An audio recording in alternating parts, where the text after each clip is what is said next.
બનાસકાંઠા કોંગ્રેસના ગઢને અકબંધ રાખવા અને સંગઠનને મજબૂત કરવાના હેતુથી સરહદી નડાબેટ ખાતે કોંગ્રેસના દિગ્ગજ નેતાઓની ઉપસ્થિતિમાં એક અત્યંત મહત્વપૂર્ણ સમીક્ષા બેઠક યોજાઈ ગઈ। બનાસકાંઠા જિલ્લાના રાજકારણમાં આગામી વિધાનસભાની ચૂંટણીઓ પૂર્વે જ કોંગ્રેસ પક્ષ એક્શન મોડમાં આવી ગયો છે અને સરહદી પ્રવાસનધામ નડાબેટ ખાતે જિલ્લા તેમજ વાવ-થરાદ વિસ્તારના કોંગ્રેસના તમામ નાના મોટા હોદ્દેદારોની એક ચિંતન અને સમીક્ષા બેઠકનું આયોજન કરવામાં આવ્યું હતું।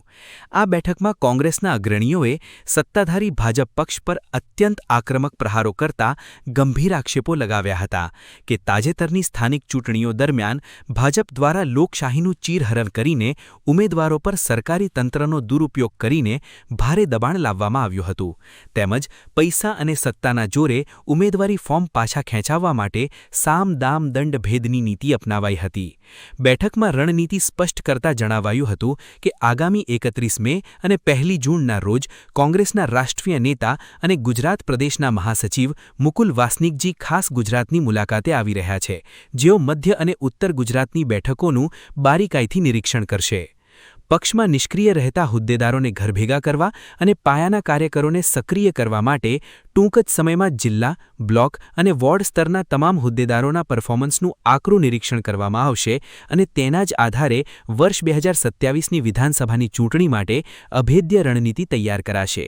બનાસકાંઠાના લોકપ્રિય સાંસદ ગેનીબેન ઠાકોરના આ મજબૂત ગઢને કોઈપણ ભોગે બચાવવા માટે કોંગ્રેસના કાર્યકરોએ સંકલ્પ લીધો હતો અને નેતાઓએ છેવાડાના માનવી સુધી જનસંપર્ક વધારવા માટે સ્પષ્ટ સૂચનાઓ આપી હતી।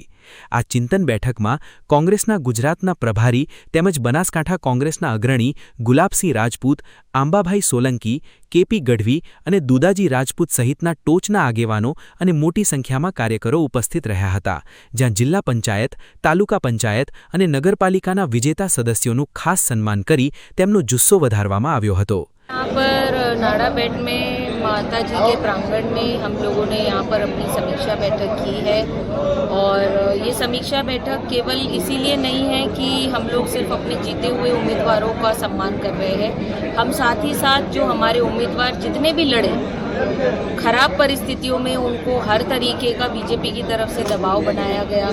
उनको चुनाव लड़ने के लिए नहीं लड़ने के लिए पर्चा वापस लेने के लिए पैसे का प्रलोभन दिया गया। तो उन तमाम उम्मीदवारों से आज हमने संवाद किया, उनसे बात की, उनकी परेशानियों को समझा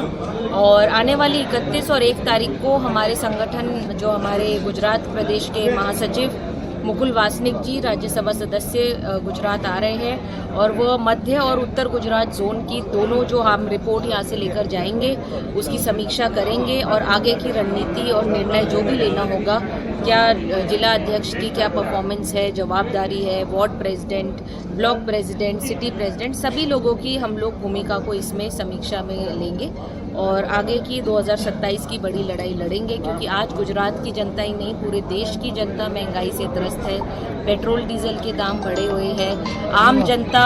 इसी आस में है कि कब बदलाव हो और कांग्रेस पार्टी को समर्थन दिया है। हमारे बहुत से उम्मीदवार चंद वोटों से ही हारने का उन्होंने काम किया,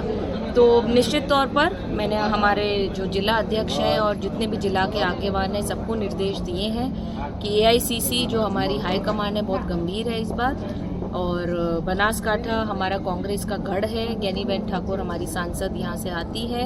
और हम लोग अपने इस किले को ढहने नहीं देंगे और लगातार जनता से संपर्क करेंगे। સત્તાના જોરે વિપક્ષને તોડવાની ભાજપની નીતિ સામે કોંગ્રેસે હવે નડાબેટની સરહદેથી રણશીંગું ફૂંકી દીધું છે તે સ્પષ્ટ દેખાઈ રહ્યું છે।